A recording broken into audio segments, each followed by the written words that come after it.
Imagine this, you miss rent by 3 days. Your dog got sick, payday landed on a Sunday. It happens. You call your landlord, explain the situation, and he just says, pay it when you can, crisis averted, relationships are preserved. Now, imagine that same scenario. You wake up, your payment is late, but this time your landlords are 847 strangers on the internet governed by a smart contract running on Ethereum that has no voicemail, no empathy, and absolutely no concept of a sick dog. This sounds dystopian, but the concept of smart contracts combined with tokenization in our daily life usage could one day very well become a reality. Right now, people are slicing up real estate into digital tokens and selling pieces of it online.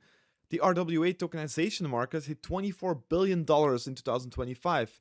That's a 300% jump in just 3 years. And Deloitte is saying we could see up to $400 trillion worth of property on-chain by 2035, up from under 300 billion just a couple of years ago. And this is already happening with or without a legal framework that knows how to handle it. So today we're going to walk through what tokenized real estate actually looks like in practice, who benefits and what the risks are, and especially which infrastructure is holding all of this together. But if you're a follower of this channel, you can already guess the answer. By subscribing and even liking this video, you would do me a huge favor and it costs nothing, so I would be eternally grateful if you do. Platforms like Realty already let you buy into actual US rental properties for as little as $50 and get daily stablecoin payouts straight to your wallet. All automatic, all while you are asleep.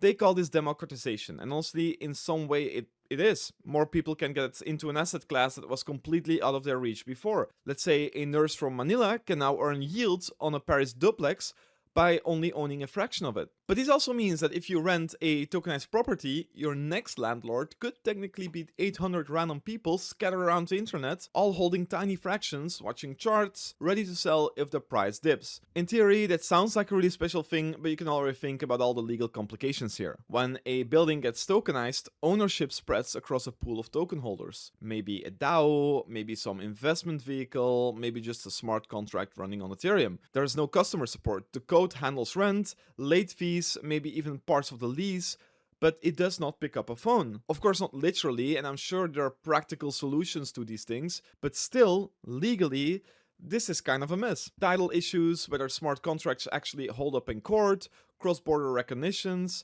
Regulators like the SEC, the FSA, and the SAMA are poking at it, but these rules have not caught up. Your lease might be locked forever on-chain and also completely useless if you ever need a judge, both things simultaneously. In most US states, you still cannot get locked out without a court order. Self-help evictions are illegal pretty much everywhere. But when the owner is a crowd of international token holders who have probably never seen the place, who has the right to file in court? The smart contract cannot show up to the hearing, and technically, owning a token does not always mean you own the underlying asset outright. The token holders may own a representation of an interest in a legal structure that owns the building. I guess you see where this is going, and it gets messy really fast. None of this works at scale without something feeding real-world data into the blockchain. A smart contract that automatically enforces a lease needs to know a payment happened. It needs to verify identity, pull property valuations, and talk to financial institutions. By itself, a blockchain is a closed system, as you all know. It has no idea what's happening in the real world unless something connects to it. And of course, it's where Chainlink comes in. It's basically the middleman everyone quietly relies on. Chainlink's oracles are the ones telling the smart contracts that, yes, rent got paid. Here's the latest property value. This person is verified. They hold roughly 60 to 70% market share in the Oracle space, and most RWA projects lean on Chainlink's proof of reserve system to prove the assets backing these tokens are actually there. The smart contract is the judge. Chainlink is the bailiff who walks in, drops the evidence on the table, and just leaves.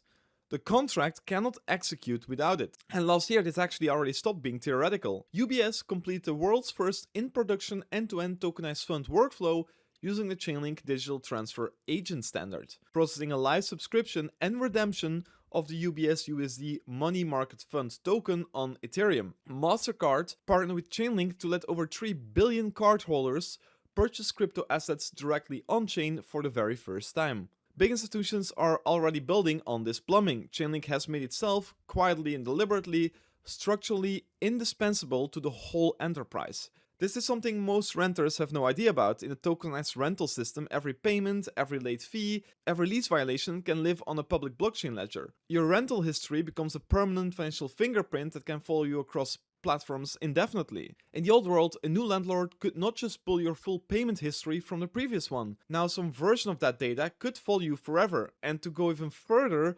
potentially get packaged and sold. Privacy fixes are definitely coming. Zero knowledge proofs can let you prove you're a reliable tenant without exposing every detail of your history. But most of it is still early, adoption is uneven, and most renters have no clue that this is part of the deal when they sign a lease. Here's something worth sitting with. You can literally buy $50 of a rental property in Detroit, collect stablecoin yield from Singapore, and have zero real connection to the person actually living there. Realty tokenized over $150 million in multifamily units last year alone, doing exactly this. Daily dividends, fractional shares, the works. This is amazing technology. It is also a brand new kind of absentee landlordism that nobody has fully figured out yet. The tenant has legal rights against the property owner. The property owner is now a crowd that can flip their tokens mid-lease while the tenant is still unpacking boxes. Who fixes a boiler? Legally, it is probably whoever holds the deed or the entity tied to it, but good luck getting 500 token holders to agree on anything. And sometimes the token doesn't even give you full ownership, right? It's just a claim on an entity that owns the thing. The legal liability question is generally still unresolved, but I'm sure some time we'll figure out how to work around this as well. So how can we answer the question to this video? The traditional landlord model has its own well-documented problems, right? Hidden fees, discrimination, repairs that never happen. A system that automates rent, makes ownership transparent, and cuts out favoritism, and lets anyone globally access real estate yields has real upsides worth taking seriously. The real question is not whether tokenized real estate is good or bad. It is whether the legal, technical, and human layers are ready for how messy housing actually is. Smart contracts are very good at following rules, but hey, they are very terrible at nuance. That grace period your landlord gave you in February, that was not a glitch, it was just being human. A smart contract can't and won't listen to any excuses. It just gets triggered or it doesn't. And sometimes people screw up. You can say it's in our human nature. We as humans spend decades building housing policies around the fact that nobody is perfect, and not everyone will always pay exactly on time. Now we are writing financial infrastructure to be deliberately indifferent to that. To end off, Standard Chartered CEO Bill Winters said late last year that the majority of transactions will eventually settle on the blockchain. And he's probably right. The interesting design problem is what happens to the exceptions. The late payments with a reason, the tenant which just needs one more extra month. Frictionless systems are efficient, but they're also very merciless. And this might feel like a feature if you're an investor chasing yield. For tenants, it might feel more like a bug. The market does not care either way. It is charging ahead, and the lawsuits will probably come later. Thank you so much for watching. Please let me know in the comments what you think. Do you agree? Do you look at this entirely different? I'll see you in the next video. Please subscribe and have a great day. Bye.